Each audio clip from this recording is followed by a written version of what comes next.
Assalamualaikum warahmatullahi wabarakatuh. Alhamdulillah. Wassalatu wassalamu ala Rasulillah Muhammad ibn Abdillah wa ala alihi wa sahbihi wa man walah. Subhanaka la ilma lana illa ma 'allamtana innaka antal alimul hakim. Rabbi shrah li sadri wa yassir li amri wahlul 'uqdatan min lisani yafqahu qawli. Amma ba'du. Ibu-ibu, teman-teman saudaraku sekalian yang saya muliakan, hari ini kembali kita dapat berjumpa. Dan sekedar saya umumkan, barangkali ada yang belum tahu gitu ya, barangkali ada yang baru-baru, saya tidak memperkenankan diri untuk difoto ataupun direkam gambar. Kalau rekam suara silahkan saja. Barangkali ada yang belum tahu, ya kan? Iya. Kenapa gitu? Kenapa Bu? Nggak tahu. Soalnya gitu deh. Ingin lebih bisa menjaga diri, gitu ya Bu ya. Kalau gambar saya, foto saya ada di mana-mana, takutnya jadi menimbulkan fitnah. Udah difotonya dalam hati aja, direkamnya gambarnya dalam hati aja. Kalau rekaman suara diperkenankan, silahkan. Itu adalah dengan perizinan dari guru saya, Habib Muhammad Hafid. Jadi kalau yang suara nggak apa-apa, kan? Siapa tahu bisa buat diemin anak nangis. Baik teman-teman sekalian yang saya muliakan, mulutmu harimaumu. Judulnya kan begitu hari ini ya. Saudariku sekalian, mulutmu harimaumu. Bahaya nih si mulut nih. Kita punya lisan ini tidak bertulang, harus kita jaga benar-benar. Kenapa? Yang pertama, biar kata berengcil begini nih si lisan nih. Ya Allah, ya Allah, bisa terjadi peperangan disebabkan karenanya, bisa terjadi perselisihan karenanya, bisa terjadi fitnah karenanya, bisa terjadi berbagai macam hal dari keburukan-keburukan disebabkan karena bahayanya lisan. Maka kenapa kita harus menjaga lisan? Karena yang pertama, bahayanya luar biasa besarnya. Meski barangnya kecil, akan tetapi bahayanya begitu besar. Luka badan bisa disembuhkan dan kemudian hilang, bahkan sampai bekasnya. Tapi kalau lukanya hati, disebabkan karena lisan, seseorang mengoyak hati tersebut, bisa sampai bertahun-tahun. Bisa sampai bertahun-tahun bahayanya. Bahaya dunia pun bahaya akhirat, teman-teman saudara sekalian. Bahaya dunia bisa disebabkan karena lisan, bahaya akhirat juga seperti itu. Kata Nabi Muhammad alaihi salatu wassalam, rubba kalimatin lam talqa biha balan yahwi biha fi nari jahannam sab'ina kharifa. Terkadang kalimat keluar begitu saja dari lisan seseorang, lam yalqa biha balan, dia bahkan nggak ngeh, dia bahkan nganggapnya begitu aja, ternyata membuat seseorang terjerumus neraka jahanam 70 tahun lamanya. Bahaya benarnya lisan. Hati-hati, hati-hati teman-teman saudara sekalian. Bahkan seorang istri yang berkata kepada suaminya, gitu kan, aduh bang, panjang hidup mah kamu isinya sengsara mulu, kamu nggak pernah berbuat baik pada saya, nggak pernah nyenengin saya. Ibu saudara sekalian, ini katanya Nabi Muhammad, buat perempuan tersebut terjerumus neraka jahanam. Meski sholatnya rapi, meski ibadahnya rapi, meskipun tahajudnya kencang, meskipun terawihnya bagus, meskipun Qur'annya panjang, meskipun apalagi bersama dengan mulut yang tidak terjaga, ibadahnya juga ala kadarnya aja. Waduh, nggak ngerti itu gimana caranya mau selamat hidup dunia dan akhirat.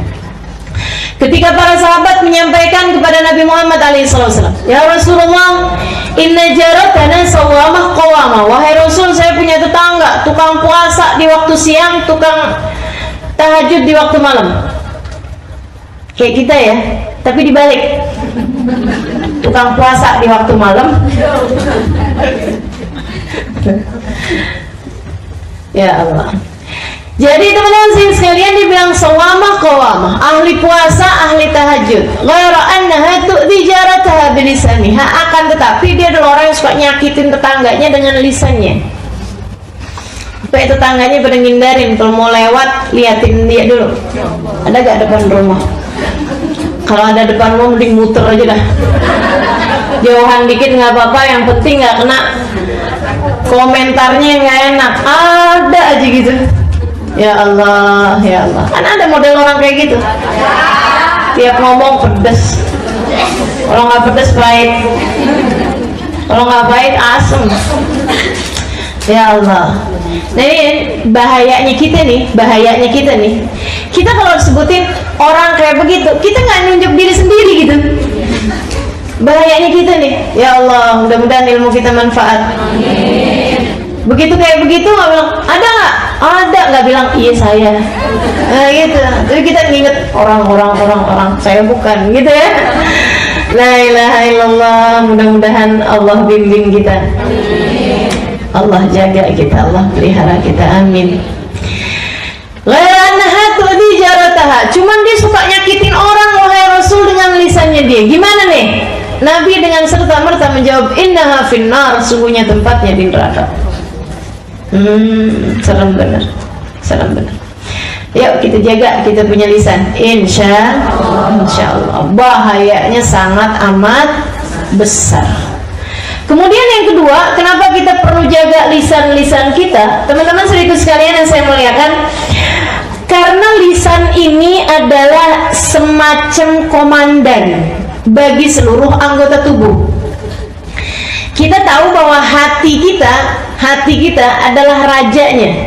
Hati kita adalah presidennya, gitu ya, bagi seluruh anggota tubuh kita. Jadi kalau dia bagus, rakyatnya bakalan bagus. Kalau dia benar, semuanya bakalan jadi benar, kan gitu kata Nabi. Ala inna fil jasadi mudghah, idza saluhat saluhal jasad kullu wa idza fasadat fasadal jasad kullu, ala wa hiyal qalbu. Kata Nabi Muhammad, ketahuilah dalam seluruh anggota tubuh terdapat segumpal darah. Kalau bagus dia bagus semuanya, kalau rusak dia rusak semuanya. Ketahuilah segumpal darah tersebut adalah hati. Ini hati, ini sumbernya nih, pusat pemerintahan adanya di hati. Tapi komandannya adalah lisan. Lisan ini teman-teman saya sekalian, kelihatannya kayak nggak terlalu ngaruh untuk anggota badan yang lain, tapi ternyata nggak gitu. Setiap pagi, idza asbahas sabah, kata Imam Ghazali dalam Minhajnya, beliau mengatakan idza asbahas sabah, apabila datang waktu pagi, yaqulul a'dha lil lisan.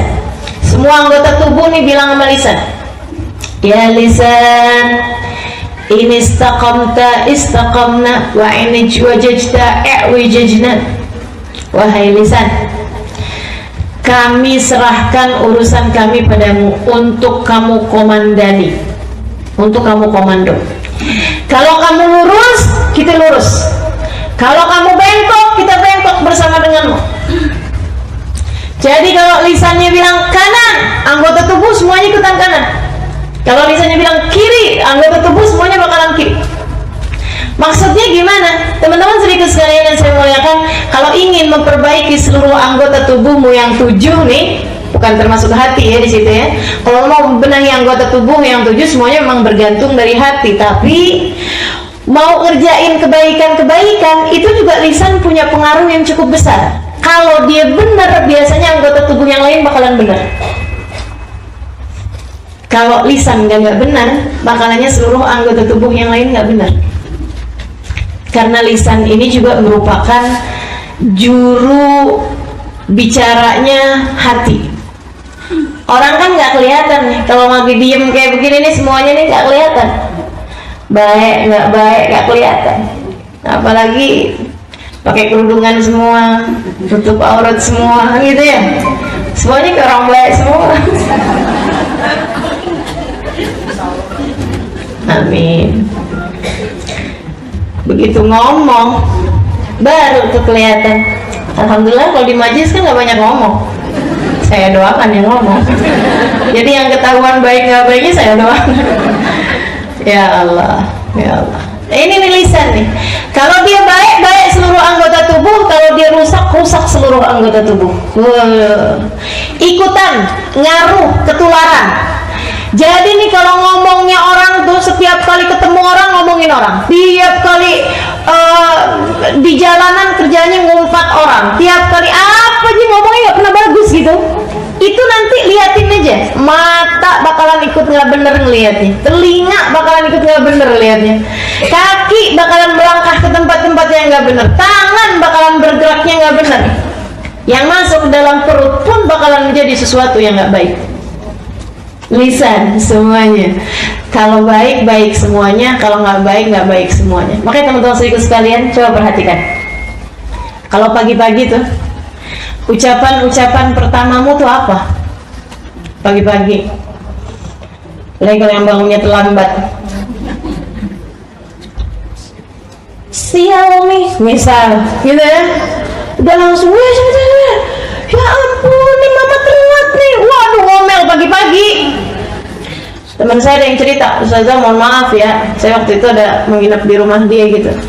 Kalau pagi kita Ustazah suka ada perang Iran-Irak. Saya sama anak-anak urusan menu makanan aja gitu berantem. Dia bilang urusan mau sarapan apa nggak sarapan semuanya bisa bikin berantem. Nah ini kita lupa, kita nggak tahu bahwa ternyata kalimat-kalimat di pagi hari akan mempengaruhi sepanjang harimu. Maka jagain ya, ngomongnya yang baik, ngomongnya yang benar. Ibu-ibu sekalian, nggak pernah dengar suaminya, bagi yang punya suami nih, nggak pernah dengar suaminya bilang, saya tuh kalau pagi-pagi udah berantem sama kamu, sepanjang hari semuanya berantakan. Bener nggak? Pada ngomong begitu nggak suaminya? Yang nggak ngomong aja. Maksud saya bukan berarti nggak begitu, yang nggak ngomong pasti kayak gitu juga. Cuman masalahnya dia nggak ngomong gitu, karena semuanya kayak begitu. Kita sendiri deh, nggak usah yang lain-lain, kita sendiri. Kalau pagi-pagi udah berantem sama suami, berantem sama anak gitu, sepanjang hari bakalan berantakan apa nggak harinya? Berantakan. Jagain lisan, jagain lisan. Baik, yang ketiganya, kenapa kita perlu jagain lisan? Teman-teman sekalian, amalan kita dikit, jaga amalan tersebut dengan cara kita benerin lisan. Sekali lagi alasan pertama kita perlu benerin lisan karena satu, bahayanya besar sekali. Yang kedua, kalau dia benar seluruh anggota tubuh. Yang ketiga, amalan kita dikit, jaga amalan tersebut dengan kita jaga lisan. Karena begitu kita nggak jaga lisan, teman-teman saudaraku sekalian, maka kita sama kayak orang lagi ngelemparin anak-anak panah. Kita sama aja kayak lagi punya anak panah nih, dikit, udahlah dikit kita lempar-lemparin, kita kasih-kasihin sama orang. Gitu. Jadi sayangin amal-amal kita. Setiap kali kita ngomong nggak bagus sama orang, itu kita lagi lemparin kebaikan-kebaikan kita, terutamanya ghibah. Orang tuh kalau kita gibah, kita nih kalau berghibah, teman-teman sekalian, lagi transfer pahala kepada orang lain.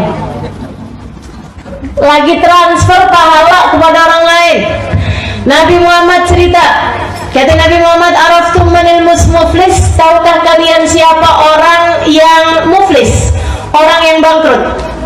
Sahabat bilang, yang punya duit lebih sedikit daripada jumlah utang, wahai Rasul. Kenapa bangkrut? Iya nggak? Bu, yang pada dagang.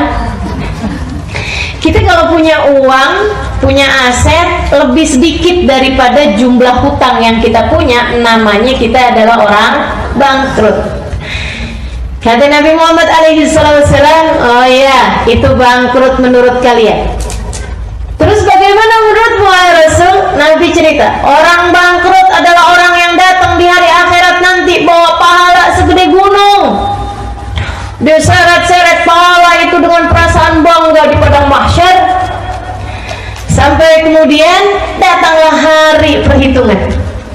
Faja'al ghurama, datanglah kemudian para penuntut. Datanglah para penuntut. Dia bilang sama malaikat, wah ya Allah, mereka bermunajat pada Allah, ya Allah, orang ini pernah ngomongin saya waktu di dunia. Ya Allah, orang ini pernah fitnah saya waktu di dunia. Ya Allah, orang ini pernah nyakitin saya waktu di dunia. Ya Allah, dia pernah ngomong kasar sama saya waktu di dunia. Ya Allah, dia pernah bohongin saya waktu di dunia. Ya Allah, dia pernah dolimin saya waktu di dunia. Allah kemudian bilang, ambil pahala dia seukuran kedoliman yang telah dia lakukan. Jadi ngambilin tuh. Ada yang ngambil dikit, ada yang ngambil banyak, seukuran sama pekerjaan sama kedoliman dia yang dia lakukan di dunia. Udah habis amalnya, kemudian sampai habis gunung amalnya dia, masih ada orang nyempil datang lagi. Ya Allah, dia pernah ngatain saya waktu di dunia, ya Allah. Allah ambil pahalanya, udah habis ya Allah, taruh dosa kamu buat dia. Itu muflis, namanya orang bangkrut. Ini kalau bawa pahala segede gunung. Kebayang kalau kita udahlah amal kita dikit, kemudian kedoliman kita mau orang banyak, kerjaannya tiap hari ngomongin orang, tiap hari ngata-ngatain orang. Ya Allah, di hari akhirat nanti apa enggak bangkrut double kita? Apa enggak bangkrut sampai ke ujung kita? Ya Allah, ya Allah. Maka sayangi lisanmu, sayangi amalmu, jagalah lisanmu. Sayangi kita punya amal yang udah tinggal dikit ini dengan cara kita jaga benar-benar lisan kita, insya Allah. Kemudian teman-teman saya sekalian, jagain apa tadi? Amal kebaikan, karena amal kebaikan kita sedikit. Hal terakhir, kenapa kita perlu jaga lisan-lisan kita? Malu sama siapa? Sama malaikat. Malu sama Allah. Allah As-Sami, Allah Maha mendengar. Malu sama malaikat, terutamanya malaikat Raqib dan Atid. Malu saudariku sekalian sama diri kita sendiri, sama semua manusia. Malu sama Nabi Muhammad. Karena semua yang kita lakukan, semua yang kita ucapkan, bukan begitu aja kalimat keluar dari lisan-lisan kita, akan tetapi semuanya ditulis, terutamanya malu sama malaikat Raqib, sama malaikat Atid. Katanya Habib Ali Habsyi 100 tahun yang lalu ya, beliau bilang, ya Allah, nih orang-orang nih ya pada kurang ajar. Kurang ajar gimana, Beb? Kata muridnya, kurang ajar sama malaikat. Malaikat disuruh nulisin keburukan-keburukan di mulut. Malaikat didiktein sama dia kalimat-kalimat jelek mulu. Sampai ada orang yang malaikat Raqibnya nganggur, malaikat Atid yang kerja. Ya Allah, saya baca kalamnya Habib Ali Habsyi kayak begitu, saya banget ini. Sedihnya. Malaikat Raqibnya nganggur, yang nyatetin kebaikan dan pahala. Malaikat Atid nggak kelar-kelar. Ya Allah, teman-teman serius sekalian, kebayang nggak sih? Kata-kata kita tuh semuanya ditulis sama malaikat. Malaikat nih makhluknya Allah yang mulia loh. Allah Subhanahu wa Ta'ala perintahkan buat nyatet kita punya omongan. Kebayang nggak kayak apa ruwetnya malaikat yang disuruh nyatet amal ucapan-ucapan kita? Kalau yang disuruh nyatetin ucapannya ulama, ucapannya kasihnya Allah, yang keluar zikir, yang keluar Quran, ya kan? Yang keluar kalimat-kalimat yang baik. Saya bayangin nih, yang nyatet malaikat bagian pencatatnya Habib Umar bin Hafid, girang bener. Dari pagi sampai malam ucapannya bagus semua. Yang disuruh nyatetin Hubaba Nur, girang, malaikat senang bener. Giliran yang disuruh nyatet maling-maling terus. Disuruh mencatat dirimu, malaikatnya, ya Allah, ini kata-kata gak jelas semuanya, sumpah serapah, ngomongin orang, ejekan sama orang lain. Inna lillahi wa inna ilaihi rajiun. Malaikatnya kapan kelarnya sini orang gitu. Saat kita lagi ngomongin orang, malaikatnya ampun nih, nih anak nih, ya Allah, Ya Allah, ya Allah, ya Allah. Gitu, disumpahin kita sama malaikat. Disumpahin kita sama malaikat. Makanya begitu ruhnya keluar, malaikatnya bergirang.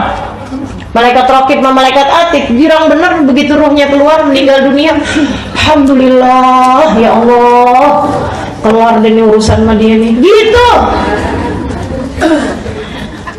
Tinggalan malaikat yang kemudian bawa ruhnya. Mereka bawa ruhnya dengan penuh rasa kebencian sama orang tersebut. Ya Allah, jauhkan dia dari rahmat-Mu, ya Allah. Begitu ditanya sama malaikat penjaga langit pertama, siapa yang kamu bawa? Siapa kamu, apa yang kamu bawa? Saya malaikat, apa yang kamu bawa? Ruhun khabitha min jasadin khabith. Kami bawa ruh yang jelek dari jasad yang jelek. Jasadnya sampai ikut-ikutan kena. Walaupun jasadnya waktu di dunia perawatan, walaupun jasadnya waktu di dunia bentuknya bagus kayak apapun, begitu perbuatan yang dia tuliskan adalah jelek, amal perkataan dia tuliskan jelek, nah itu ikut-ikut kebawa jelek juga. Malu kita nih ya. Makanya mesti jagain lisan-lisan kita agar kita tidak merasa malu, terutama sama malaikat-malaikat yang mulia. Sebab ma yalfidhu min qawlin illa ladaihi raqibun atid. Tidaklah seseorang mengucapkan satu ucapan kecuali akan ditulis sama malaikat Raqib dan malaikat Atid. Kata Habib Umar, orang dia ngomong terus, kata Habib, dia nggak paham omongan itu bakal ditulis malaikat Raqib, bakal ditanya ketika masuk dalam kuburan, bakal ditanya ketika dia berada di mahsyar, bakal diperhitungkan kalimat demi kalimat di padang mahsyar di hari perhitungan. Itu nggak mencegah mereka untuk berkata-kata yang dipilih gitu. Padahal kalau misalnya kita ngomong itu pakai ada pulsanya, segitunya aja orang mau berhemat, bener nggak? Kita kalau telepon sama orang-orang di Saudi Arabia misalnya gitu ya, lagi telepon lagi orang kita lagi umrah atau lagi haji, ya Allah kita susun dulu yang rata, yang rapi, apa aja yang mau diomongin, pulsanya mahal. Kita irit-irit omongan seini mungkin, sepadat mungkin gitu ya, karena memang akan kita tahu bahwa itu ada pulsanya. Saudariku sekalian, yang kita omongin setiap hari ini bukan hanya sekedar pulsa, akan tetapi perhitungan di hari akhirat nanti yang kalau kamu celaka, innalillahi wa inna ilaihi rajiun, gak ada sesiapa pun bisa menyelamatkanmu. Tidakkah apa yang Allah tuliskan dalam Al-Quran bahwa semuanya akan ada pembahasannya, akan ada perhitungannya? Tidakkah itu seharusnya mencegah kita dari mengatakan sesuatu yang tidak kita perlukan, dari mengatakan sesuatu hanya yang memang bermanfaat bagi kita? Mudah-mudahan kita bisa jaga lisan-lisan kita. Amin ya Rabbal Alamin. Ya wailata hadzal kitab la yughadiru saghiratan wala kabiratan illa ahsaha. Orang-orang kafir, orang-orang ahli maksiat, begitu dibuka buku rapotnya, semua ada, semua ketulis, buku sejarah hidup kita, kalimat-kalimatnya tertulis. Mereka teriak, ya wailata hadzal kitab, ya ampun, di buku ini nyeremin bener. La yughadiru saghiratan wala kabiratan illa ahsaha. Enggak gede, enggak kecil, semuanya ada di situ semua. Itu katanya Sayyidina Ibnu Abbas alaihi ridwanullah ketika mentafsirkan makna saghiratan, yang kecil-kecil juga ketulis di situ. Katanya beliau mengatakan bahwa ketika kamu ketawa nggak ditulis Halimah jam sekian ketawa, nggak gitu, tapi ditulis hahaha-nya berapa, itu ada semuanya. Ngeri ya. Malu kita sama Allah, malu kita sama malaikat, malu kita sama semua hambanya Allah ketika dibangkitkan di hari akhirat nanti. Ini hal-hal yang seharusnya membuat kita mau lebih menjaga lisan-lisan kita. Nggak sama orang yang ngerti dengan orang yang nggak ngerti. Baik kemarin-kemarin kita nggak ngerti, hari ini kita udah ngerti. Maka mudah-mudahan mulai hari ini sampai sisa umur kita lebih pintar buat jaga lisan kita, insya Allah, insya Allah. Amin ya rabbal alamin. Gitu ya. Sekarang pembahasannya ini dosa-dosanya lisan apa aja. Oke, baik, insya Allah, bismillah. Niat. Nah, niat mau jaga lisan, mau jaga lisan. Satu, bahayanya gede, serem, saya nggak selamat, takut nggak selamat dunia akhirat. Kemudian lagi yang kedua tadi itu,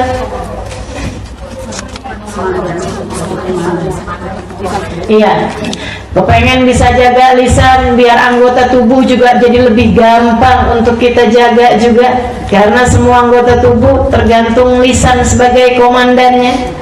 Kemudian yang ketiganya, jaga amal kita, karena amal kita kecil sedikit, kita nggak mau jadi orang bangkrut di hari akhirat. Dan yang berikutnya adalah kita malu sama Allah Subhanahu wa taala, malu sama malaikat-malaikatnya Allah, kita harus jaga lisan-lisan kita. Baik, kalau gitu niat mau jaga lisan, dijaganya dari apa? Satu, teman-teman sekalian, yang paling berbahaya dari dosa-dosanya lisan, al-kadzib, bohong. Niat dari sekarang nggak mau bohong, gitu, nggak mau bohong. Tapi kemudian bohong lagi, Ustazah, niat lagi, taubatin yang itu, gitu ya. Kalau perlu tiap kali kita bohong, kita harus omongin sama orang tersebut yang kita bohongin, kita susulin, maaf ya, tadi itu bohong saya, gitu. Sehingga nantinya jadi nggak kebiasaan. Kalau setiap kali kita bohong, kita harus susuli kebohongan tersebut dengan penjelasan, keterangan kepada orang yang kita bohongi. Kan jadinya kita malu, ya kan? Sehingga akhirnya ke depan-depannya nggak bohong. Karena teman-teman sekalian, ini bohong nih perkara yang kelihatannya kecil padahal gede. Nabi pernah satu ketika ditanya, ya Rasulullah, ayashrabul mu'min al-khamr? Rasul, orang muslim ada nggak yang minum minuman keras? Kata Nabi Muhammad, na'am itu ada sih kadang, tapi kemudian dia taubat. Ini syarat muslimnya adalah taubatnya. Sebab kalau meninggal dunia dalam keadaan masih menjadi pemabuk, tidak ya, dia tidak akan meninggal dengan membawa iman dan Islam. Alhamdulillah. Namun itu kata Nabi Muhammad, ya Rasulullah, yaznil mu'min, orang muslim, orang mukmin ada nggak yang berzina?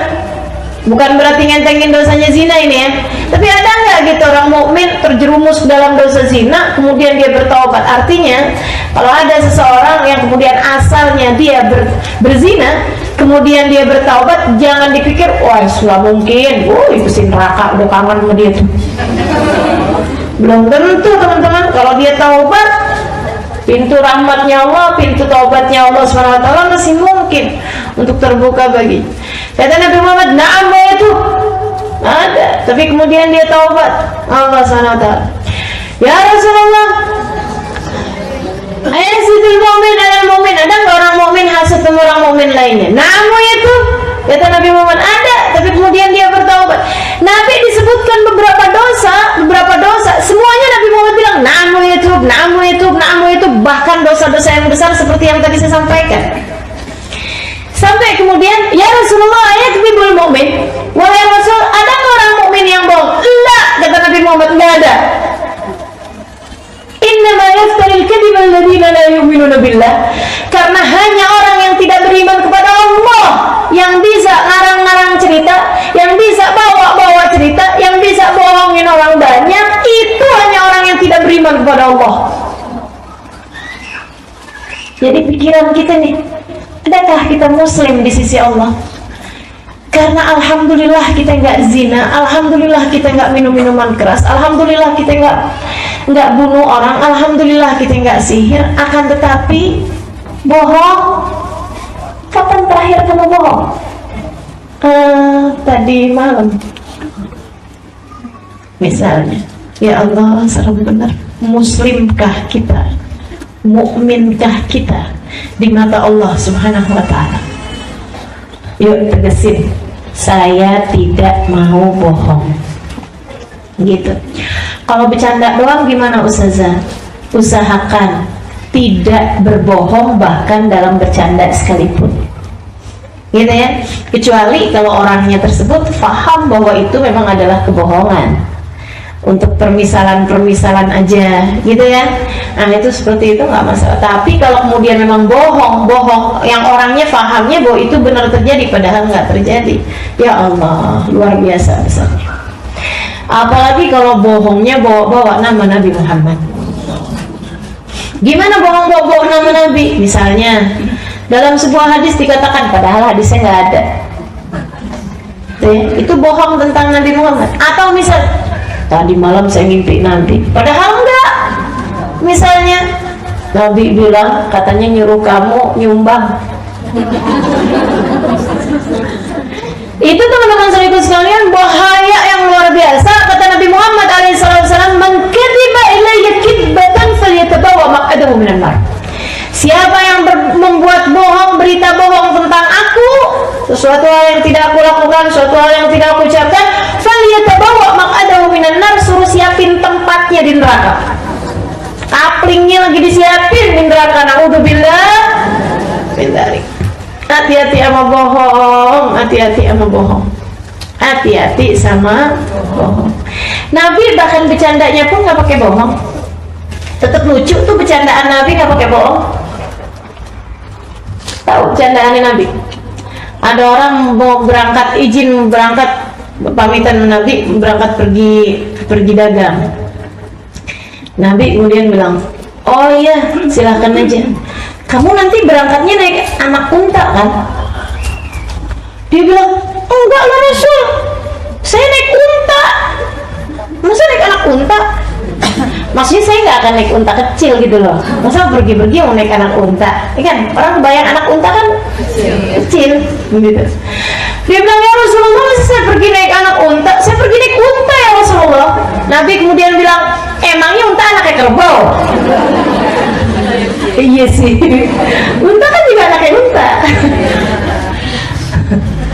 Dia kan anak bapaknya ya enggak? Dia anak emaknya gitu. Ya Allah, emaknya siapa? Unta. Iya. Ada lagi satu orang perempuan. Dia bilang, ya Rasulullah, udah habis dia nanya-nanya gitu. Nabi kemudian bilang, oh ya, suamimu siapa? Fulan bin Fulan ya Rasulullah. Kirim salam ya sama suami kamu yang ada item-item di matanya itu kan. Sepanjang jalan dimikir gitu. Begitu nyampe suaminya dilihatin, bang sebentar bang, lihat matanya bang. Katanya suaminya, emang kenapa? Nabi Muhammad bilang suamimu yang ada item-item di matanya kan. Dia pikir maksudnya di putih-putihnya ada item-itemnya gitu. Katanya suaminya, ya iyalah, masa menurut kamu mata saya putih semua gitu. Ini bercandanya Nabi Muhammad alaihi wasallam.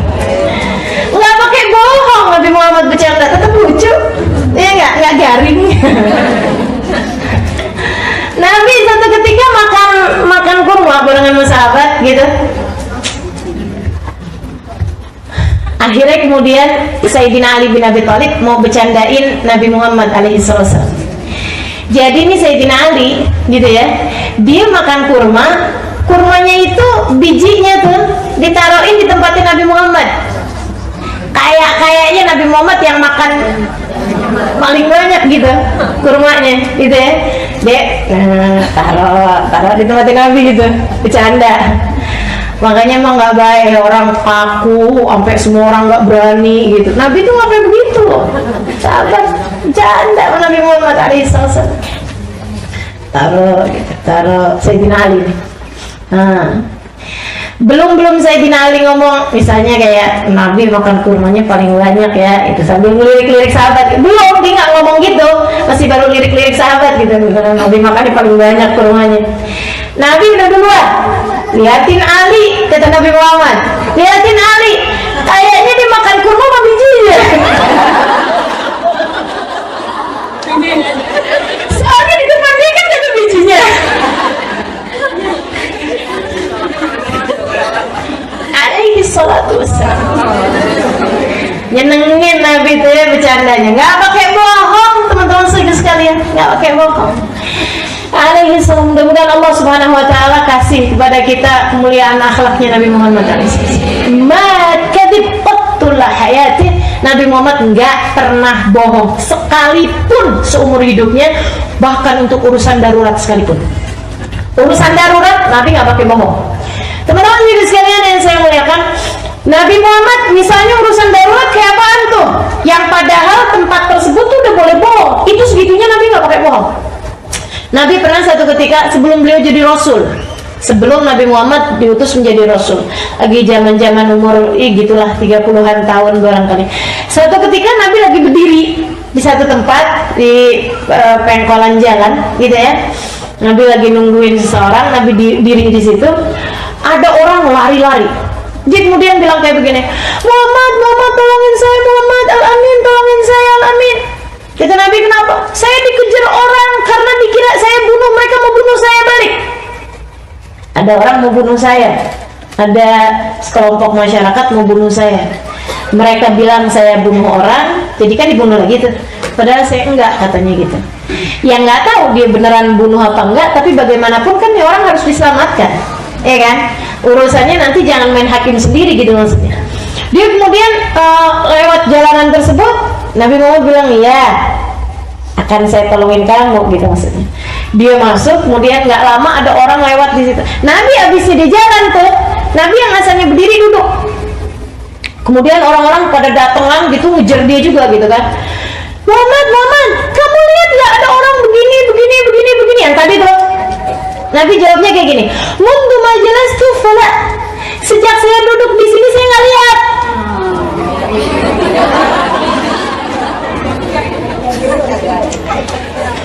Sejak saya duduk di sini saya nggak lihat, karena ngelihatnya lagi. Segitunya dalam keadaan darurat. Nabi Muhammad nggak pakai bohong, teman-teman saya sekalian.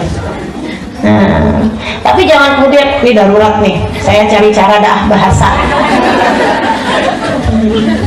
Nggak gitu juga ya. Lagi kemudian baru bangun tidur gitu, temennya udah nanya gitu, kamu di mana nih?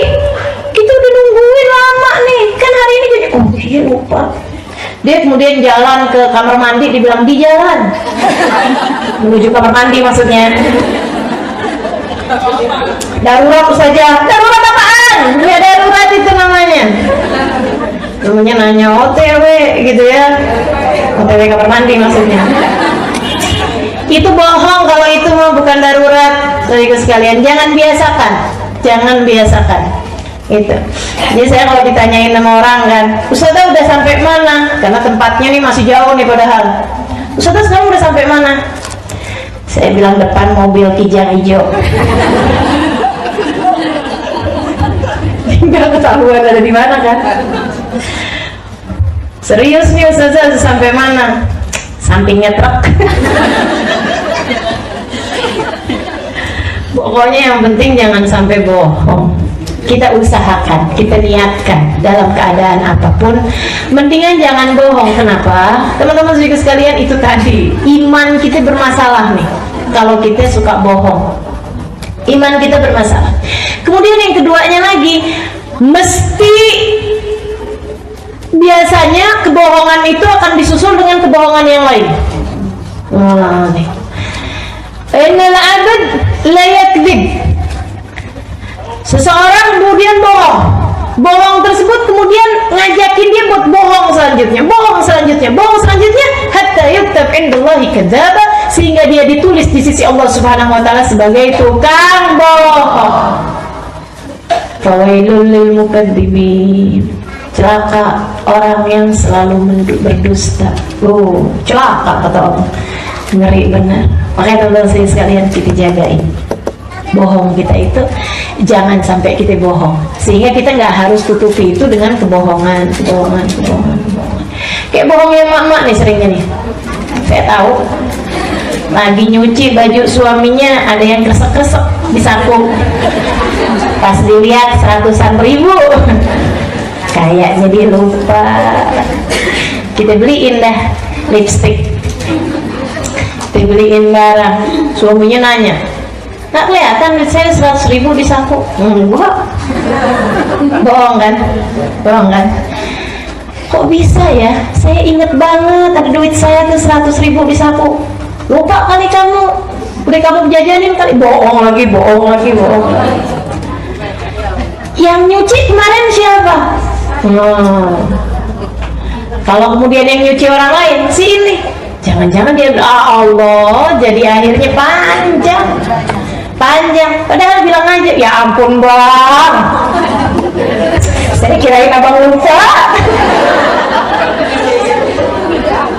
Udah saya beli lipstick bang, kan buat saya dandan depan abang juga. Beres-beresan. Jadi teman-teman seribu sekalian, kamu nggak harus bohong, pokoknya nggak harus bohong. Usahakan selalu jujur dalam segala sesuatu, sehingga kamu nggak harus nutupinya lagi dengan kebohongan. Nabi pernah sangat marah kepada Sayyidah Asma binti Abi Bakar, adalah seorang sahabat yang luar biasa. Datun mitaqain, kata Nabi Muhammad, pemilik 2 sabuk, karena dia tuh yang nyampein makanan kepada Nabi waktu Nabi Muhammad sembunyi di gua Tur, waktu Nabi Muhammad hijrah ke Madinah. Nabi sangat sayang kepada beliau, kakak ipar, ya. Dia adalah kakaknya Sayyidah Aisyah, kan gitu ya. Dia menikah dengan sepupunya Sayyidah Khadijah, yaitu Zubair bin Awam, punya anak Abdullah bin Zubair. Satu ketika Sayyidah Asma nih, Nabi lihat gitu ya, Nabi lihat dia kemudian bilang begini, "Tani Abdullah, batik kada, nak sini deh nak sini nak." Ngomong sama anaknya, nanti mama kasih ini gitu, nanti mama kasih ini gitu. Nabi kemudian berkata sama Asma, "Ya Asma, idza aradti an tu'ti fala bas." Asma, kalau kamu emang benar mau ngasih dia sih nggak apa-apa.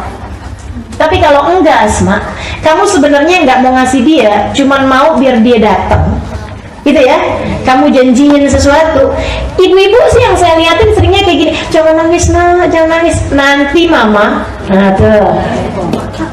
Kalau emang beneran sih nggak apa-apa, nanti mama beliin kamu pesawat.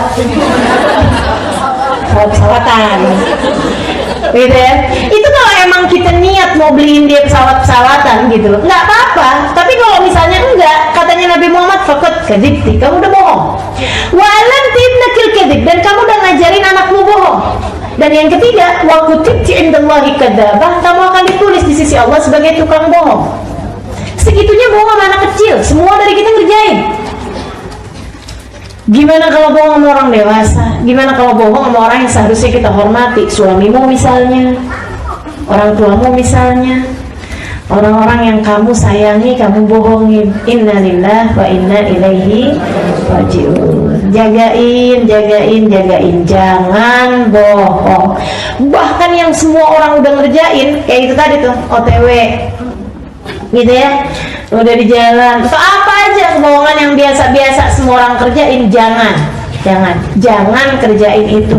Jangan biasakan diri untuk menganggap bahwa itu adalah sesuatu hal yang lumrah. Jangan biasakan, gitu ya. Insya Allah kita niat pokoknya, ya Allah nggak akan bohong lagi sudah hari ini. Nanti begitu kita bohong, kita omongin sama orang tersebut, maaf ya, yang tadi tuh saya omongin bohong bang, tadi saya bohong bang, sebenarnya 100.000 itu saya ambil bang. Mau ngomong aja gitu, ngomong aja. Suaminya palingan, ya udah kalau gitu saya akan lebih hati-hati.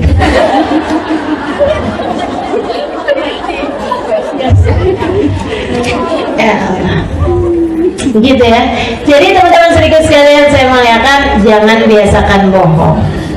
Bahkan hal yang kecil sekalipun. Nanti kalau udah setiap kali kita bohong, kita terangin sama orang tersebut bahwa kita bohong gitu ya, nanti lama-lama kita akan ngerem diri untuk bohong, sehingga akhirnya insya Allah nggak akan bohong lagi. Bersama dengan niat di dalam hati, mulai hari ini tidak akan ada kebohongan keluar dari lisan kita, insya Allah.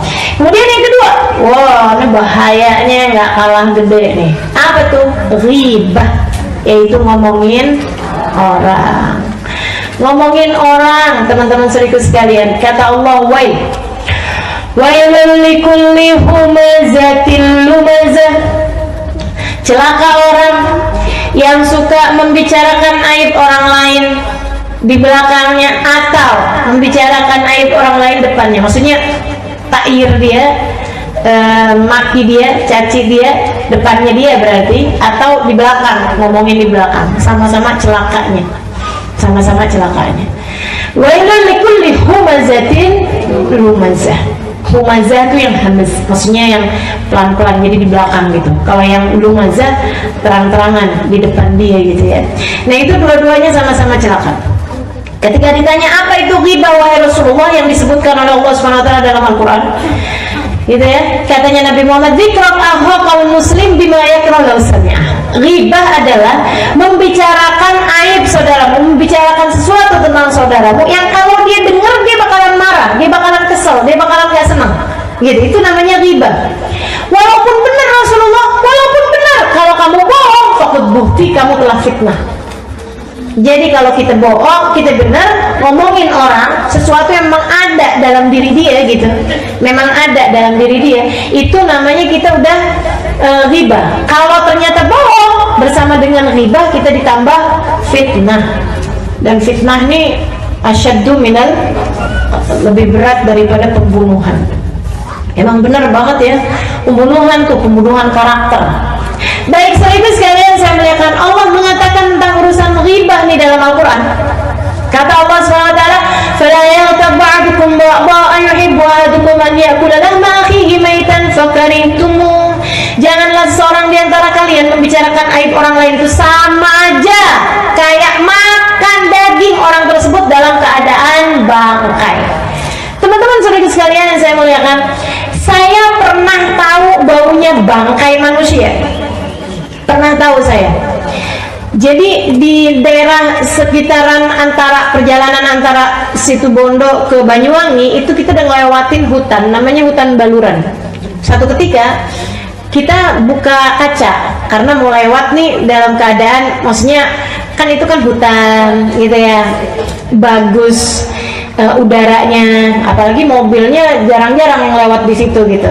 Jadinya kan udaranya bagus tuh, lagi enak gitu ya. Tiba-tiba keciuman bau busuknya pengen muntah.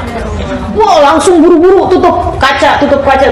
Wow, sampai benar-benar tersiksa. Ya Allah, yang asalnya lapar bayangin makanan enak, nggak ada yang enak. Kita kan kalau lagi keciuman bau yang sangat busuk itu kan udah enak, sampai lagi lapar sekalipun nggak nafsu makan makanan apa. Bahkan kita lagi makan aja kadang bayangin bau kayak begitu udah nggak nafsu makanannya. Akhirnya udah sampai udah lewat ininya, lewat hutannya, udah lewat baunya, baru deh tuh, ya Allah, bisa tutup, bisa buka hidung gitu. Saya tanya, ini bau ampun luar biasa kayak begini, bau apaan? Bau bangkai orang. Biasanya ada orang gila ustazah, dia bilang kalau di ini buang tuh suka dibuang di hutan gitu kan, enggak, dia jalan ke hutannya 30 kilometer. Jadi itu kan dia nggak ada yang ngasih makan, nggak ada yang apa, sampai kemudian kelaparan dalam keadaan mati gitu di tengah hutan situ. Baunya emang kayak begitu tuh susah kayak gitu. Iya Allah, ya Allah, baunya nggak pernah saya cium bau lebih busuk daripada itu. Allah bilang, kamu kalau lagi ngomongin orang tuh kayak makan bangkai itu. Kira-kira nih ya, kalau ada orang cakep, bener cakep, alisnya kayak bulan sabit, ininya bulu matanya anti kiamat, nggak cuma anti badai lagi nih kayaknya ya. Kiamat sekalipun nggak bisa bikin bulu matanya. Misal gitu, wah udah cakepnya luar biasa gitu ya. Begitu dia ngomong, bau busuk dari mulutnya kayak habis makan bangkai. Ada yang betah nggak dekat sama perempuan kayak begitu? Nggak ada. Ini kata Allah SWT, demikian kamu setiap kali habis ngomongin orang, bau mulutmu itu kayak habis makan bangkai. Makanya kenapa ghibah batalin puasa? Karena makan bangkai, teman-teman sekalian. Ini yang diceritakan Nabi Muhammad SAW. Ketika satu waktu Nabi memerintahkan semua orang Madinah buat puasa, semuanya puasa, dan ketika kemudian waktunya buka, Nabi Muhammad bilang, jangan ada yang buka kecuali dengan izin saya. Waktu maghrib semua orang dapat izin buka kecuali 2 orang perempuan. Nabi diem aja waktu mereka izin berbuka.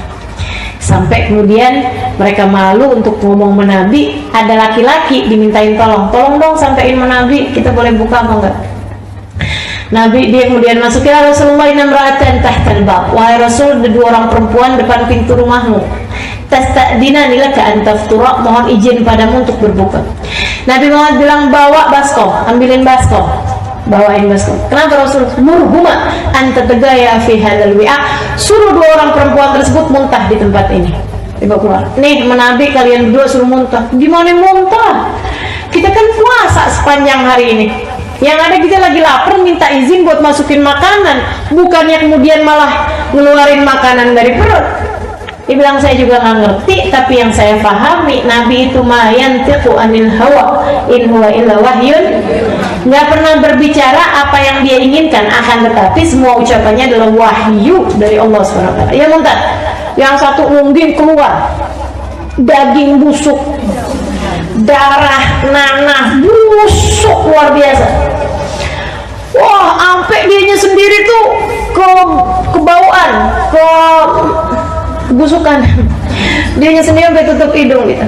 Habis dia, kemudian yang satu lagi kayak gitu, wah, keluar lagi kayak begitu juga.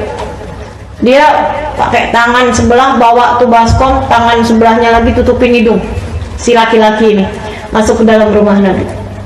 Ya Rasulullah, keluar beginian nih Rasulullah. Muntah deh. Katanya Nabi Muhammad, innahuma samata ma halallahu lahuma wa aftarata bima yahrumu alaihima. 2 orang perempuan tersebut puasa nggak mau makan barang halal bagi mereka, tapi mereka batalin puasanya dengan makan barang haram.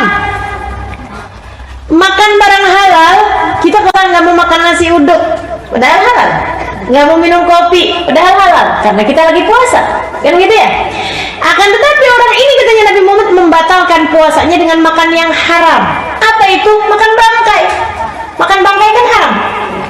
Kenapa bisa begitu Rasul? Jalasat ihdahuma indal ukhra fa'tabaca. Yang satu ketemu sama yang lain kemudian ngobrol. Udah lama nggak kelihatan sibuk no. Ih, nauzubillah dia malu. Nggak tahu dia bisa cerai sama lakinya, emang pantas kayak gitu. Wah udah diomongin dari Ampes. Kalau anaknya gimana? Apalagi anak, ya ampun dah. Semuanya tuh ya Allah, ya Allah, ya Allah. Ini kita punya lisan memang benar-benar harus terjaga, teman-teman sekalian. Karena kadang-kadang lagi ngomongin orang, bukan cuma orangnya doang yang diomongin, segala rumahnya diomongin, masakannya diomongin, apaannya semuanya diomongin. Inna lillahi wa inna ilaihi raji'un. Katanya Allah dalam Al-Quran, janganlah seorang di antara kalian membicarakan aib orang lain sama kayak makan bangkai daging saudaranya sendiri. Gitu ya. Tapi kalau kamu diomongin sama orang, biarin aja. Itu tadi yang saya bilangin, dia lagi transfer pahala sama kita. Kita malah mestinya terima kasih. Jangan transfer balik. Kamu habis diomongin sama orang, sama si Indah, kamu ngomongin kamu, dia ngomongin apa sama saya? Katanya kamu begini. Saya mau biarin aja kalau dia ngomongin sama dia. Saya juga tahu dia itu siapa. Dia kan juga bla bla bla. Itu habis ditransfer, dia transfer balik. Mending kalau nggak lebih banyak. Kalau lebih banyak kan jadinya malah hutang. Bukannya dia yang bangkrut gitu ya, malah bukan orang itu yang bangkrut, malah dia yang bangkrut. Abis itu dia ngomong, biarin aja, saya mau diomongin sama dia. Ntar di hari akhirat saya ambilin pahala dia. Padahal balik. Dia ngambilin pahala kita karena kita ngomongin dia lebih banyak. Teman-teman sekalian, hati-hati. Jadi kalau ada kita dengar orang habis ngomongin kita, lebih baik cari-cari di rumah hadiah apaan kita kirimin sama dia. Kayak yang dikerjain sama Hasan Al-Basri. Suatu ketika beliau ada yang bilangin, Tuan, kalau habis diomongin sama Fulan bin Fulan, oh gitu, katanya nggak usah.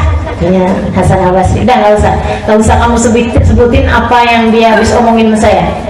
Saya cuma mau tahu rumahnya di mana. Tebet Barat. Samperin sama beliau, tok pintu. Assalamualaikum. Dalam tanya, siapa? Hasan Al-Basri. Habis saya omongin nih, datang ke rumah nih, kayaknya mau ngelabrak nih. Kata Hasan Al-Basri, bukain pintu. Kamu nggak usah khawatir. Ma'arad tu bika illa khair. Saya tidak ingin melakukan apa-apa kecuali kebaikan. Dibukain pintunya, dia kemudian bilang, saya dengar kamu habis kirim-kirim pahala sama saya.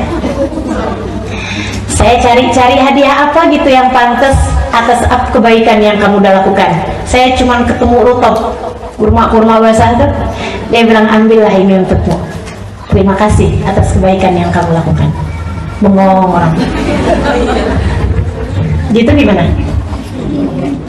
Kita kerjain apa enggak nih?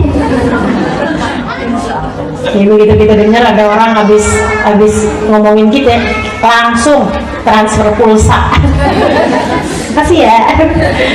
Saya dengar kamu habis kirimin pahala, jadi saya kirimin pulsa. Bismillah, mudah-mudahan. Bohong. 2, riba. 3, ta'yir. Apa tuh ta'yir? Nyinyir. Nyinyir, tau nyinyir nggak teman-teman? Ini bahasa nyinyir, bahasa adik-adik sekarang nih, nyinyir. Ngomongin sesuatu yang buruk di depan orang itu gitu, menghina gitu, ih gitu ya, genit amat sih tuh cewek gitu, ih, ya ampun, gitu nyinyir gitu. Katanya Nabi Muhammad alaihissalam, ma'ayyaru ahadukum musliman illa waqamithlu qabla an yamut. Tidaklah seseorang menghina orang lain atas satu perbuatan, menghina yang merasa jijik gitu loh, kecuali dia nggak akan mati kecuali sudah mengerjakan apa yang dia hinakan tersebut. Hati-hati. Itu cewek genit banget, suami orang direbut sama dia. Ini tadi saya nih, nah pelakor tuh katanya, rebut laki orang. Saya baru tahu loh istilah itu.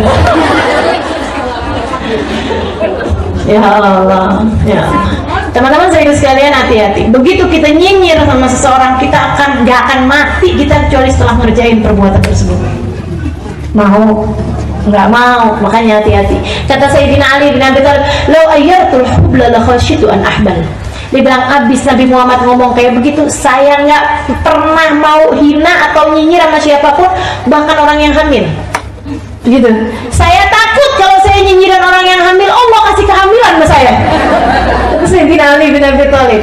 Dari benernya semua ucapannya Nabi Muhammad alaihissalatu wassalam. Hati-hati, jagain lisan. Apalagi kemudian namimah. Apa tuh namimah? Adu domba. Bukan domba sih yang diadu.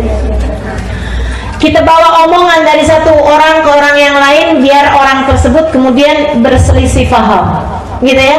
Biar orang tersebut ada rasa kebencian. Yang sering terjadi ini di keluarga.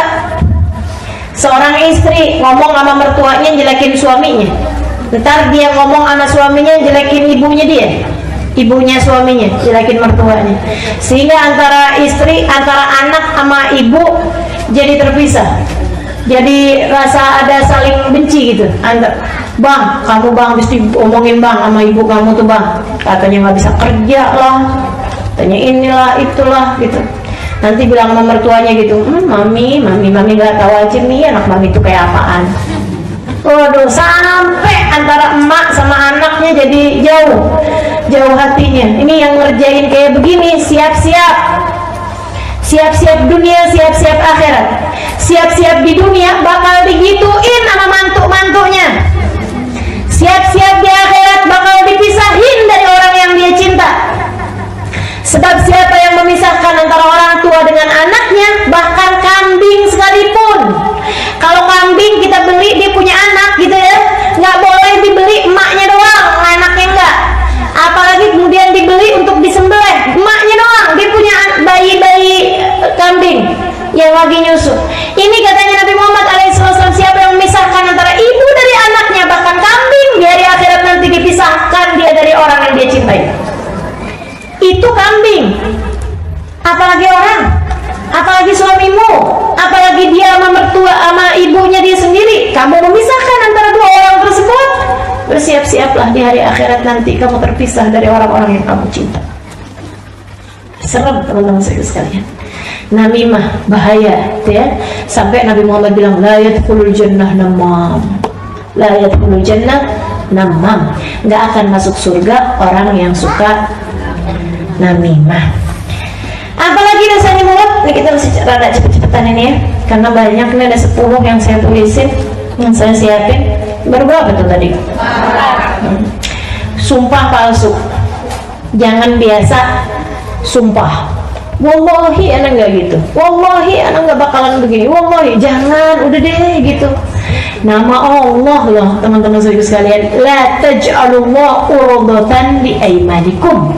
Kata Allah, janganlah kalian jadikan Allah sebagai bahan untuk sumpah-sumpah kalian. Maksudnya biar dipercaya pakai wallahi. Makanya jangan suka bohong. Jadi orang nggak usah kamu pakai sumpah juga udah percaya.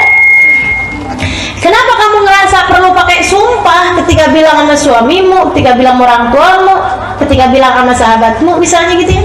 Karena selama ini kamu suka bohong sih, jadinya orang-orang nggak gampang percaya, gitu ya. Sampai ada orang gitu, saya bilang, coba dong ceramah, kayaknya ngomongnya bener, maksudnya kayaknya ngomongnya pinter gitu. Dia bilang, Ustazah, saya kalau baru ceramah, baru ngomong assalamualaikum aja orang bilang bohong.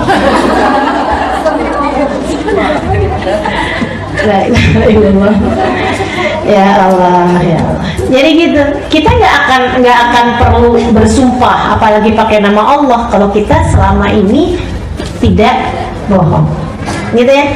Kan seneng anaknya setiap kali kita bilangin langsung percaya, nggak usah pakai cross check karena dia tahu ibunya nggak bohong. Suamimu ketika kamu bilang sesuatu dia nggak perlu cross check karena dia tahu istrinya nggak bohong, kan enak jadinya.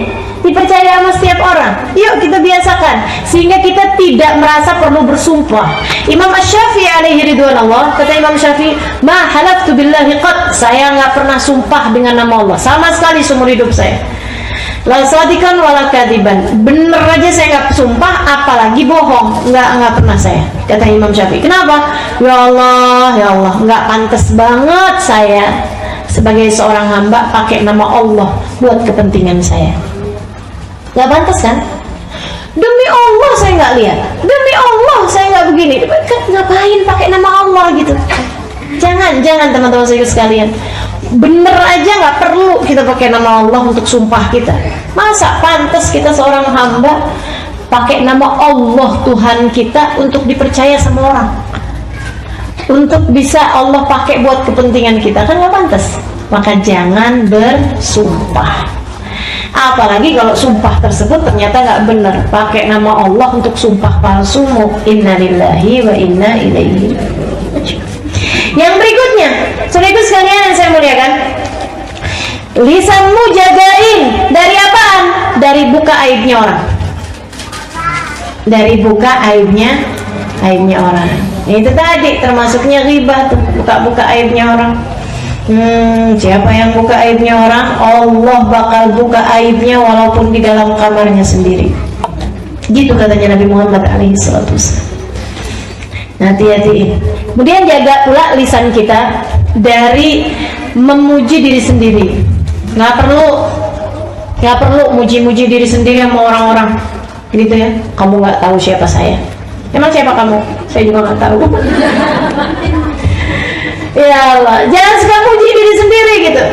Ampun bang, kamu tuh bang, bilang sama suaminya, kamu dolim loh, berbuat jahat sama seorang perempuan solehah seperti saya. Solehah, ya Allah, ya Allah, ya Allah. La tuzakku anfusakum, kata Allah begitu dalam Al-Quran. Fala tuzakku anfusakum, wallahu a'lamu biman ittaqa. Nggak usah pakai suci-suciin diri kalian, nggak usah suka puji-puji diri sendiri, karena sungguhnya Allah yang udah tahu siapa yang bertakwa di antara kalian. Allah udah tahu kok, gitu. Nggak usah pakai suka puji-puji diri sendiri, Allah udah tahu siapa hakikat kita yang sebenarnya. Apalagi kayak begitu ya, kita sungguh-sungguh bertakwa aja nggak pantas buat muji diri kita sendiri, apalagi kalau kitanya sebenarnya nggak takwa, kitanya masih berantakan, kemudian kita puji-puji diri kita kasih tahu saya begini, saya begitu, saya begini, saya begitu. Aduh, rapi-rapiin diri, tutup aib-aibmu dan tutup pula kebaikan-kebaikanmu. Tutup kebaikan-kebaikanmu. Kalau ada kebaikan yang kita kerjain, tutup. Ini teman-teman saudara sekalian, termasuk muji diri sendiri, nulis di status. Hari Senin, ya, alhamdulillah buka puasa kali ini bersama dengan alhamdulillah buka puasa hari ini disponsori oleh KFC gitu ya Allah pakai bahasa kali ini pula, kesannya kayaknya setiap Senin Kamis di puasa kan begitu. Serem bener teman-teman sekalian, tutupi amal kebaikanmu karena itu bisa ria akhirnya. Kalau udah kemasukan ria, pahalanya jadi nggak ada. Takut nih kita nih. Ya Allah, selama ini kita jadikan Allah sebagai tempat penyimpanan aib-aib kita. Bukankah selayaknya jika selama ini Allah kita jadikan tempat simpanan aib-aib kita, Allah juga jadi tempat simpanan kebaikan kita. Sehingga bukan cuma yang buruk-buruknya doang. Setiap kali ada yang baik kita share sama orang lain, kita bagikan sama orang lain. Ya Allah, teman-teman sekalian, nggak perlu ustazah maksudnya kan dakwah, ya kan nggak pakai update status indahnya buka puasa. Kalau mau ajak orang lain untuk berbuat kebaikan gitu ya, nggak usah pakai kayak begitu caranya. Oke, fadilah tahajud di share, nah itu dakwah beneran. Tapi jangan nge-share-nya jam 3 malam.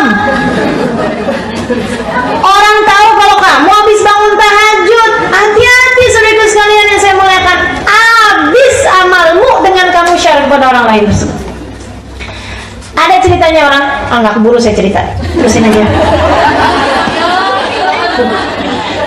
Ada ceritanya orang lagi bangun malam, dia baca surat Al-Quran, gitu ya. Nah di sana di Arab itu saya ngerasain juga jam-jam 3 itu selalu ada orang ketok-ketok pintu rumah kita buat bangunin tahajud. Jadi di sana kayak gitu. Qiyamul gitu. Nah dia nih ceritanya lagi baca Quran. Akhirnya orang kemudian Qiyamul fulan Qiyamul. Dia lagi baca Quran, kemudian dia pengen biar orang itu tahu gitu kalau dia udah bangun, maksudnya gitu ya. Dia lagi baca surat apa? Akhirnya pas awal-awal surat Thaha. Bismillahirrahmanirrahim. Thaha. Manzal Qur'an litasya. Oh ya, kata orang itu. 2-3 ayat dikerasin untuk ngasih tahu bahwa dia udah bangun. Nah, seberapa lama datang ngantuk? Tiduran. Dalam tidurnya dia mimpi. Kayaknya udah datang hari kiamat, lagi pembagian sohifah, pembagian amal kebaikan. Termasuk pahala dia malam itu dilihat gitu. Pahalanya dari mulai sholat isya berjamaah sampai tahajud sampai bacaan Qur'annya dia. Semuanya yang dia baca dari ayat Qur'an ada cahayanya, ada pahalanya, ada penghapusan dosanya, kecuali yang dia kerasin. Hilang pahalanya. Dia bilang malaikat, "Kat." Habis bingung, malai kan gak enak ya. Kenapa ya katanya gitu? Ini kok nggak ada nih pahalanya nih, surat 1-3 ayat 1-3 dari surat Thaha. Oh iya, enggak, kamu nggak baca soalnya. Enggak saya baca kok. Lah enggak tahan. Katanya malaikat enggak, kamu nggak baca. Serius malaikat saya baca. Kan dia baru ingat malam itu kan gitu ya. Bilang saya udah baca, malahan saya kerasin. Itu dia kata malaikat. Kamu emang bacanya, tapi bacanya bukan karena Allah, akan tetapi biar orang itu tahu kalau kamu udah bangun. Dan dia udah tahu kalau kamu udah bangun. Ya udah, itu dia balasannya dari Allah yang nggak ada. Kebayang kalau semua yang kita lakukan dari kebaikan semuanya kita update di status kita, semuanya kita sampaikan kepada orang lain. Teman-teman saudariku sekalian yang saya muliakan, mau datang kepada Allah bawa apaan kita? Bawa dosa-dosa. Inna lillahi wa inna ilaihi raji'un. Dosa yang berikutnya, dosa lisan yang berikutnya, ya Allah, dan ini agak bahaya ini ya, bercanda urusan yang diagungkan Allah, sehingga akhirnya kita merendahkan sesuatu yang diagungkan Allah, merendahkan sesuatu yang diagungkan Allah. Teman-teman kalau mau ngomong, mau bercanda, silakan aja, akan tetapi hati-hati, jangan bawa-bawa hal-hal yang diagungkan sama Allah. Ada banyak orang zaman sekarang bercanda-bercanda urusan Al-Quran, kan gitu ya. Al-Quran tuh udah nggak cocok buat zaman sekarang. Ada yang ngomong kayak gitu kan? Oh bahaya tuh, iman bisa hilang. Iman bisa hilang. Ada lagi yang bercanda sih, canda ngomongnya kayak gini, kayaknya neraka nggak takut lagi ya, ntar kita bisa ketemu di neraka sama Michael Jackson. Tadi neraka ketemu si ini, itu bahaya teman-teman sini sekalian. Bercanda silakan, tapi jangan kayak begitu modelnya. Ih, amit-amit, saya sih kalau masuk surga ada dia, mendingan keluar lagi. Ya Allah, ya Allah, ya Allah. Silakan kalau mau bercanda, jangan bawa surga, jangan bawa neraka, jangan bawa Quran, jangan bawa Ka'bah, jangan bawa apa-apa. Saya kan udah cerita kemarin tentang orang yang ketika ngelihat Ka'bah, gini doang yang namanya Ka'bah, akhirnya kemudian jadi gila. Teman-teman saya sekalian, hati-hati melisan, jangan menghina atau merendahkan sesuatu yang diagungkan oleh Allah Subhanahu wa Ta'ala. Omongan, obrolan ataupun bercandaan gitu ya, jangan. Misalnya kita lihat ada orang auratnya tertutup rapi gitu kan, pakai penutup muka pula gitu, jangan dibuat-buat bercandaan. Itu kan dia kayak begitu karena jerawatnya banyak. Itu syariat agama Allah teman-teman, syariat agama Allah. Kalau kamu ngerasa belum mampu melakukannya, jangan hina orang yang sudah melakukannya. Hati-hati. Ada dulu orang anaknya pulang sekolah, nggak usah cerita. Pulang diajar, ditanyain sama bapaknya, kamu belajar apa tadi di sekolah? Belajar siwak bah, bersiwak, kayak kayu siwak. Apaan tuh? Di bapaknya gitu. Ini bah, kayu siwak bah. Ini bah, Nabi Muhammad dulu bah, tiap kali sholat pakai beginian bah, sebelum sholatnya bah, jadi giginya bersih bah. Kata abahnya, yang mana sini? Apaan nih? Dibuang sama dia dengan rasa merendahkan gitu. Ya ampun nak, ini zamannya Nabi nak, zaman dulu nak, gitu. Cerita ini diceritakan oleh Habib Umar bin Hafid. Nggak model kayak saya ceritanya ya, ini kan sudah dibumbui. Akhirnya kemudian ibu-ibu teman-teman sekalian, dia punya istri lagi hamil. Oh, dia ngomong kayak gini, apaan nih? Ini sih buat melempar anjing gitu. Dia punya istri lagi hamil, istrinya kemudian melahirkan anak mukanya mirip anjing. Dia sangat marah, kemudian keadaannya stres berat, depresi. Dia satu malam dia ambil pedang, dibunuh tuh anak. Habis kemudian dia merasa bersalah, merasa nggak enak perasaannya, dia sendiri kemudian mengakhiri hidupnya dengan bunuh diri. Itu zamannya Imam Malik. Imam Malik ketika mendengar cerita itu, katanya Imam Malik, karena dia merendahkan salah satu dari syariat agamanya Allah, ialah bersiwak. Hati-hati ya, pokoknya syariat agama Allah itu junjung tinggi. Makanya terutama kepada para ulama, hati-hati lidahmu. Kita nggak boleh ngomongin orang siapapun, apalagi ulama. Kita nggak boleh ngata-ngatain orang siapapun, apalagi orang hafal Quran, apalagi pendakwah, apalagi benar-benar harus hati-hati. Dosanya double teman-teman sekalian, sebab mereka bagian dari syiar agamanya Allah. Yang berikutnya lagi ialah kepo. Apa sih Ustazah kepo? Kalau saya bahasain bahasa Arab nanti nggak ngerti. Bahasa Arabnya fudul, bahasa Al-Qur'annya tajassus, nyelidikin orang, pengen tahu keadaannya orang, gitu ya. Pengen tahu, pokoknya semuanya harus dia tahu, gitu kan. Taunya tapi dicari tuh yang buruk-buruknya gitu. Kalau kita cari tahu keadaannya Nabi Muhammad untuk kita kemudian mengikuti jalan hidup beliau, kita cari tahu keadaan seorang ulama untuk kita ikuti jalan hidup beliau, itu nggak jadi masalah. Kita cari tahu gitu kan, kalau ini gimana, kalau bergaul sama orang kayak gimana gitu ya. Kita pengen jadikan beliau sebagai suri tauladan gitu, itu nggak jadi masalah gitu, nggak jadi masalah. Saya cari tahu kok guru saya misalnya gitu lagi perlu apa, untuk saya mungkin bisa saya bantuin, untuk saya mungkin bisa beliin kayak gitu loh. Itu nggak jadi masalah gitu. Tapi kalau misalnya iya ampun amit-amitnya, tuh yang hati-hati.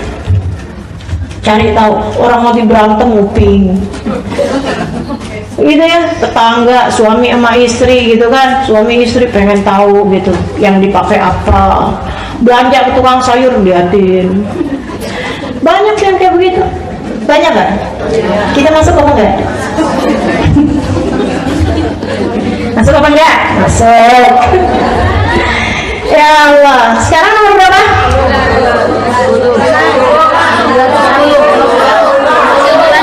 Ini ada hilafiyah ulama gini. Iya, jangan kepo itu kan. Tadi ya. Nomor berapa? 9. Sekarang 10. Oke, ya. Sekarang 10. Hindari perdebatan. Perdebatan, saudaraku sekalian, itu dosa yang luar biasa. Katanya Nabi Muhammad SAW, "Man tarakal mira wa muhik wa huwa mubtil, banallahu lahu baitan fi rabbil jannah. Man tarakal mira wa huwa muhik, banallahu lahu baitan fi wasatil jannah." Wa 'alal jannah ya Rasulullah liman hasun akhlaquh. Kata Nabi Muhammad, siapa yang meninggalkan perdebatan padahal dia benar, padahal dia salah, dia emang keliru, dia nggak ngerti ilmunya, dia nggak paham, gitu ya.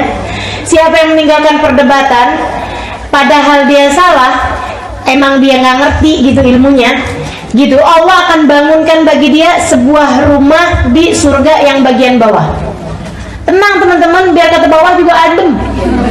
Surga mah enak, biar kata bawah juga ya. Wa man tarakal mira wa huwa muhik, siapa yang meninggalkan perdebatan padahal dia benar, padahal dia tahu kebenarannya, dia faham dalilnya, dia faham, Allah bangunkan baginya rumah di surga yang bagian tengah. Surga yang atas buat siapa Rasul? Kata Nabi, buat orang yang bagus akhlaknya, nggak kepikir buat berdebat sama sekali. Gitu. Jadi teman-teman sekalian, ketemu orang debatin urusan masalah tahlil, debatin urusan masalah apalagi yang banyak diajakin perdebatan, iya, maulid, maulid, berlebih-lebihan menabi begini begitu, rasanya tuh kayak gatel gitu ya. Kamar mandi mana sih? Kita tinggalin aja. Allah akan bangunkan bagi kita sebuah rumah di surga bagian bawah. Kalau kita nggak ngerti ilmunya, kalau kita tahu ilmunya tapi kita tinggalin, karena teman-teman sekalian, apa bedanya perdebatan dengan orang cari tahu? Kalau orang cari tahu nyari kebenaran, tapi orang kalau berdebat nyari pembenaran, nyari kemenangan. Bedakan, gitu ya. Kalau orang nanya di majelis kayak gini, nyari kebenaran, nyari kebenaran. Ustazah, apa hukumnya maulid? Dari mana dalilnya maulid? Itu namanya orang nyari kebenaran. Tapi kalau misalnya, Ustazah ngapain sih bikin maulid? Itu ustazah namanya nyiain nian gitu ya. Nabi itu nggak mau loh. Dari mana tuh dalilnya? Itu tuh bid'ah, bla bla bla bla bla. Itu namanya debat. Kalau ada orang ajakin debat, lana a'maluna walakum a'malukum, melipir aja, menghindar aja. Ustazah, debat nih sekarang nih bukan pakai omongan ustazah, grup WhatsApp. Iya enggak? Teman-teman, kalau udah grup WhatsApp lagi santer urusan perdebatan kayak begitu, saya sarankan padamu, izin dari saya, left group, tinggalkan grupnya, itu jauh lebih aman. Ya Ustazah, nanti nggak ada yang ngasih tahu dong. Emang kamu udah bisa ngasih tahu? Kamu yang ada bingung. Jadi teman-teman sekalian, tinggalkan, biarin dia sama dia deh kumpulnya. Iya enggak? Biarin, kitanya udah keluar gitu. Kalau ada yang kemudian japri sama kita gitu, grupnya lagi ini nih, lagi hangat banget nih, begini begitu segala macam, lagi panas, ya kita bilangin sama dia, udah deh, buang waktu, buang tenaga, buang pikiran, mendingan kamu masuk ke tempat kamu sholat, kamu ibadah, kamu baca Quran, jelas pahalanya, daripada perdebatan seperti itu, gitu kan ya. Nah, tinggalkan perdebatan. Jadi teman-teman sekalian, itu. Dan yang terakhir, qauluzur, ucapan-ucapan yang hina, bercandaan-bercandaan yang modelnya kayak mendekatkan kepada perzinahan itu loh. Kan emak-emak suka bicara-bicara tentang, mohon maaf ya, kayak malam pertama, gitu-gitu tuh, hal-hal yang kayak gitu-gitu tuh. Nah, itu hati-hati, lidahmu itu, lisanmu itu, jagain dari hal-hal yang seperti itu. Jangan kamu bawa-bawa buat membicarakan hal-hal yang hina seperti itu. Pokoknya intinya, yang kita nggak mau kalimat tersebut ada di dalam buku rapot kita, buku kehidupan kita, dibuka di hari akhirat nanti kita malu. Tutup lisanmu dari mengatakan yang seperti itu. gitu kan? Yang kita nggak mau ada kalimat-kalimat seperti itu di dalam catatan perbuatan kita, gitu ya. Kita tutup rapat-rapat. Seenggaknya pastikan semua kalimat yang keluar dari lisanmu terdiri dari pastikan 3 hal. Yang pertama, pastikan tidak ada bohong. Yang kedua, pastikan ada manfaatnya, baik manfaat akhirat ataupun manfaat dunia. Kemudian yang ketiga, pastikan kalimat yang keluar dari lisanmu tidak ada orang yang merasa tersakiti dengannya. Gitu kan? 3 hal tersebut. Yang pertama apa tadi? Tidak ada bohongnya. Yang kedua, pastikan ada manfaatnya. Yang ketiga, pastikan tidak ada yang merasa tersakiti. Mudah-mudahan Allah jaga lisan-lisan kita, sehingga kelak lisan kita akan menyaksikan segala kebaikan bagi kita sekalian, insyaallah. Amin ya rabbal alamin. Rabbana zalamna anfusana wa illam taghfir lana wa tarhamna lanakunanna minal khasirin. Assalamualaikum warahmatullahi wabarakatuh.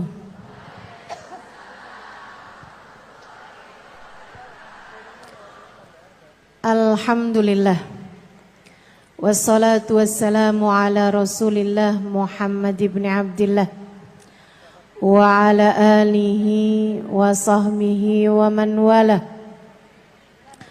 Subhanaka la ilma lana illa ma 'allamtana innaka antal alimul hakim. Rabbi shrah li sadri wa yassir li amri wahlul 'uqdatan min lisani yafqahu qawli. Amma ba'du. Alhamdulillah, Allah sampaikan juga saya ke tempat ini. Masjidnya Allah Subhanahu wa taala, bait min buyutillah, rumahnya Allah. Mudah-mudahan kita udah disampaikan di rumah Allah di dunia. Allah sampaikan pula ke Baitullahil Haram di Mekkah. Dan Allah sampaikan pula di tempat keridhaannya, surga Allah di akhirat nanti insyaallah. Amin ya rabbal alamin. Rabbi la tukhzini yawma yub'atsun yawma la yanfa' mal wala banun illa man atallaha biqalbin salim. Kata Nabi Ibrahim yang Allah tuliskan dalam Al-Quran, ya Allah, jangan kecewakan aku, jangan buat aku susah pada hari di mana Engkau membangkitkan hamba-hambamu. Nanti di akhirat saat manusia dibangkitkan, ya Allah, jangan buat saya susah, jangan buat saya kecewa. Yauma la yanfa' mal wala banun. Hari yang itu loh ya Allah, hari yang tidak bermanfaat orang bawa harta, hari yang tidak bermanfaat orang bawa anak. Yang bermanfaat hanyalah orang yang datang pada Allah biqalbin salim, dengan membawa hati yang selamat. Karenanya siapapun di antaramu yang akan menuju ke akhirat, semua dari kita menuju ke akhirat. Siapapun di antaramu yang kepengen di hari akhiratnya nanti menjadi orang yang tidak susah, menjadi orang yang tidak sedih, menjadi orang yang tidak kecewa, menjadi orang yang tidak ketakutan, menjadi orang yang berhasil. Siapa di antaramu yang kepengen di hari akhiratnya nanti berbahagia, bersukacita? Siapa yang kepengen di hari akhiratnya nanti bergembira? Pastikan saat-saat ini, saat hidupmu di dunia ini, pastikan kamu sedang menuju kepada keselamatan hati. Hatimu selamatkan. Hatimu selamatkan, teman-teman. Hatimu selamatkan.